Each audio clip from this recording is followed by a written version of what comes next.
Renungan Tetes Embun. Renungan Tetes Embun, edisi Sabtu 29 Maret 2025. Jadilah orang-orang rendah hati di hadapan Tuhan. Kutipan dari Injil Lukas bab 18 ayat 14. Aku berkata kepadamu, orang ini pulang ke rumahnya sebagai orang yang dibenarkan Allah, dan orang lain itu tidak. Sebab siapa saja yang meninggikan diri, ia akan direndahkan, dan siapa saja yang merendahkan diri, ia akan ditinggikan. Sobat Katolikana, Alkisah ada dua orang pergi ke bait Allah untuk berdoa. Yang seorang adalah orang Farisi dan yang lain pemungut cukai. Orang Farisi itu berdiri dan berdoa dalam hatinya, "Ya Allah, aku mengucap syukur kepadamu karena aku tidak sama seperti semua orang lain. Bukan perampok, bukan orang lalim, bukan pezinah, dan bukan juga seperti pemungut cukai. Aku berpuasa 2 kali seminggu. Aku memberikan 1/10 dari segala penghasilanku." Sedangkan pemungut cukai itu berdiri jauh-jauh, bahkan ia tidak berani menengadah ke langit, melainkan ia memukul diri dan berkata, "Ya Allah, kasihanilah aku, orang berdosa ini." Dari kisah di atas, saya berpendapat bahwa sifat seseorang, ada yang tinggi hati seperti orang Farisi, cenderung sombong, sering lebih menghargai diri sendiri, secara berlebihan pastinya, sehingga menganggap orang lain lebih rendah darinya. Karena tidak jarang dosa berangkat dari kesombongan. Sedang yang seorang lagi digambarkan sebagai pemungut cukai yang sadar dan tahu akan kesalahannya, kekurangannya. Dan dia tidak segan berlutut di hadapan Tuhan, mohon pengampunan atas segala kesalahannya.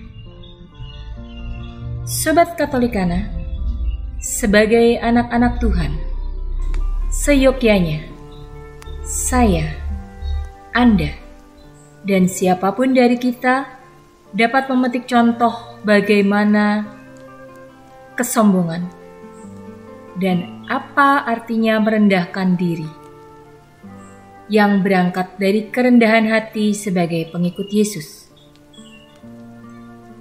Pada masa Prapaskah ini, seharusnya menyadarkan saya dan siapapun dari kita untuk menjadi orang yang lebih rendah hati, penuh kasih, mawas diri, dan dapat mengendalikan rasa cinta dunia. Jadi, jangan sampai kesuksesan yang saya dapatkan menjadikan saya tinggi hati dan jatuh dalam dosa. Karena ingat, apa yang saya capai tidak lepas dari karya dan kasih Tuhan kepada kita, serta kehendaknya atas segala pencapaian, agar kita dapat berbagi kepada sesama, dan bukan ingin pamer. Pesan Tuhan hari ini mengajak saya dan Sobat Katolikana untuk menjauhi segala godaan yang ada, dengan tetap senantiasa mengandalkan Tuhan Sang Juru Selamat dunia, yang begitu baik hati. Jadi, kita harus dipenuhi rasa syukur dan terima kasih atas segala karya Tuhan dalam hidup kita. Ingat, pencapaian kita semua hingga detik ini bukanlah kehebatan kita semata, tapi semua adalah berkat dan kasih karunia Tuhan.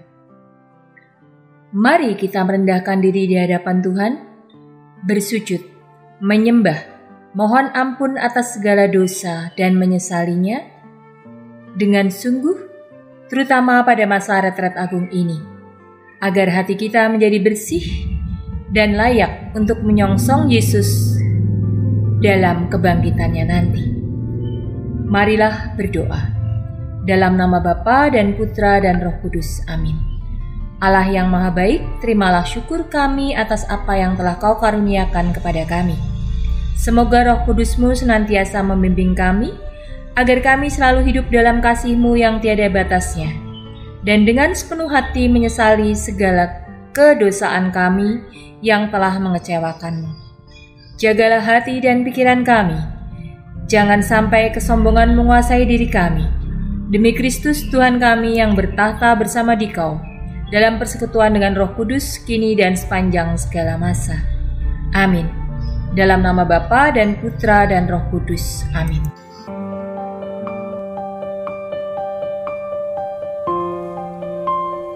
Demikian Anda telah mendengarkan Tetes Embun yang dipersembahkan oleh Radio Katolikana.